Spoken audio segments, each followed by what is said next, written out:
Hello, welcome to the Shaman Energy card readings for January 2025, and just clearing the energetic air for this month of new readings. Some people have been asking about shamanism and also indirectly about Reiki. Just to start off with, shamanism is a very ancient belief system. They found remains of shaman and cave paintings going back hundreds of thousands of years. There are famous cave paintings in France, and there's also been burials uncovered in Europe and in the Middle East. And I will provide some links or some comments to that in the show notes. But shamanism covers a lot of different cultures, mostly indigenous Ainu and Japanese Shinto, and it is an important part of Eskimo, Native American, and Celtic cultures. In Korea, shamanism is considered a folk religion that is distinct from Buddhism, Taoism, and Confucianism. In Tibet, shamanism was eventually replaced by Buddhism in the 9th and 10th centuries, but it came into Tibet in the 7th and 8th centuries, and prior to that, there were basically two types of shaman. A white shaman who dealt with and communicated with beneficial spirits, and black shaman who, as you probably guessed, communicated with negative, evil, and dark spirits. So if you wanted to have your crops and your livestock be well, grow well, and be productive, you would ask for a ceremony from a white shaman. If you, on the other hand, wanted to do something malicious and evil for a neighbor, you would go to a black shaman to cast a spell. And you've got the yin and the yang in that. When Buddhism came into Tibet in the 7th and 8th centuries and eventually became the dominant religion in the 9th and 10th centuries, the Buddhists, as you probably recognize, have saffron robes, and from those saffron robes came yellow shaman. When the Buddhists came into Tibet, they brought reading, writing, study, a monastic lifestyle. They built monasteries and worked with the local population, which brought them into connection with shaman. Shaman who adopted Buddhist teachings as well as continuing to practice shamanism became yellow shaman, and they would use Buddhist terminology, and even wear Buddhist clothing in the as they ministered to their tribes or their villages. Black shaman would not yield to this type of activity or change, and they were persecuted, and that's where we get white, yellow, and black shaman. The reason for bringing this up is that the founder of Reiki, Dr. Usui, studied in Tibet in various monasteries. He learned Sanskrit, and he would read the original Buddhist manuscripts, and from that we get Reiki, which he introduced into Japan in the late 19th century, and then after World War II, many characteristics of Japanese culture became part of modern Western culture, and that's where Reiki comes into play.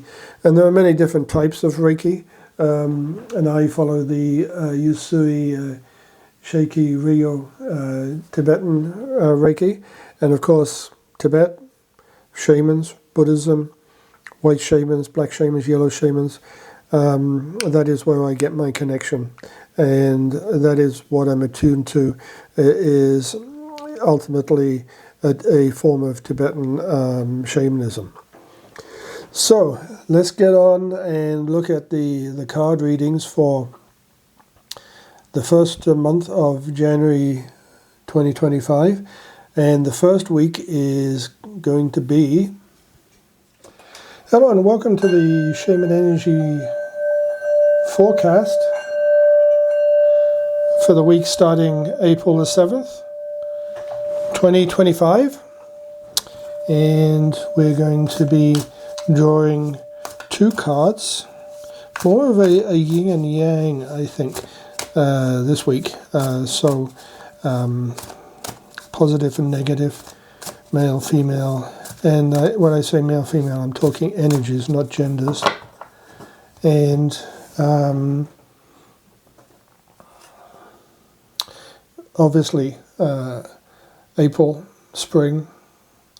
Already in March here in Ontario, Canada, we're seeing a lot of animals getting around, a lot of birds singing. They're hoping to attract mates, start families, lay eggs, lay babies, and be ready for the beautiful summer that's to come.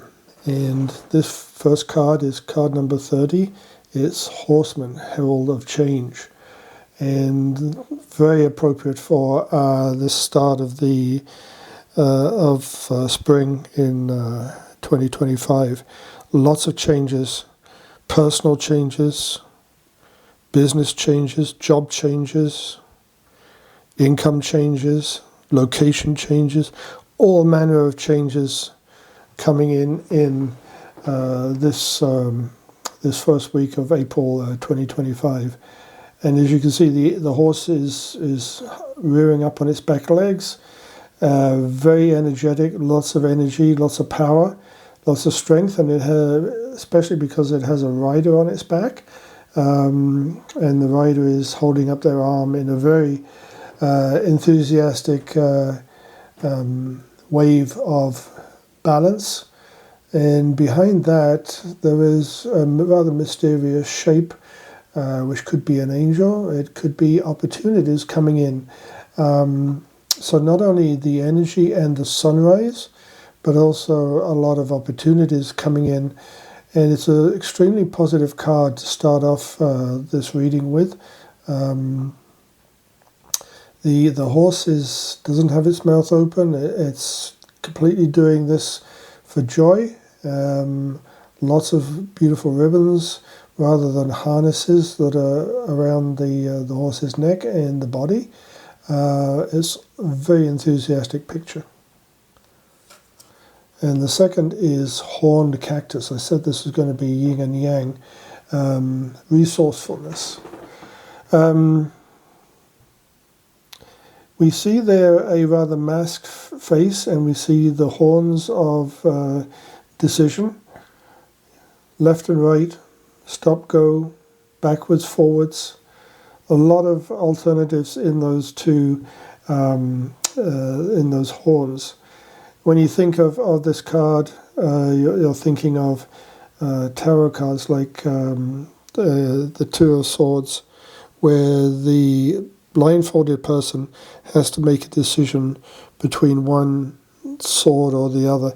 And that's the same here. We've got a lot of cactus thorns, which represent the pain of decision. Do I stay with this person? Do I leave this job? Do I buy that car? Do I move to a new location? And the mask is very inscrutable. That's a very fixed expression. The eyes are partially open, they're looking forward. The mouth is partially open as if speaking. And there is sunrise behind the head, behind the cactus, just peeking around the corner there. Opportunities and growth. And there's something in the middle of the forehead here, which looks a little bit like the third eye chakra. glowing brightly.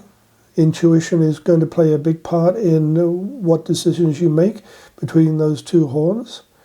But you start off from the horse and the energy and the opportunities here, and now you have to make a decision. The two cards are yin and yang, as you can see. One is sunrise, golden, browns, and this one is green, a hint of sunrise there. But you're going to be called on to be resourceful in making the decision, and you're going to be called on to be resourceful in following through on that decision. It's the two cards together are extremely positive, because change is always positive. Even if it may not seem so at the time, we can always look back and say, yes, that was the right decision to make at that time. That was the right thing to happen. And something that I didn't like happened, but in the end, the result was positive. So yin and yang, but remember, yin and yang, there's in the white shape of the yang, there's a little bit of blackness, and in the black half, there's a little bit of white. So there's always something opposite to what your decision is in the actual decision. So buy that car, but then find out that you need special tires, or you buy that car and a partner doesn't like the color. April the 7th, 2025. Lots happening here. Be good. Have a great day. Have a great week. Be good now. Bye now. So that's a great card reading for the day. Have a great day. Take care. Bye for now.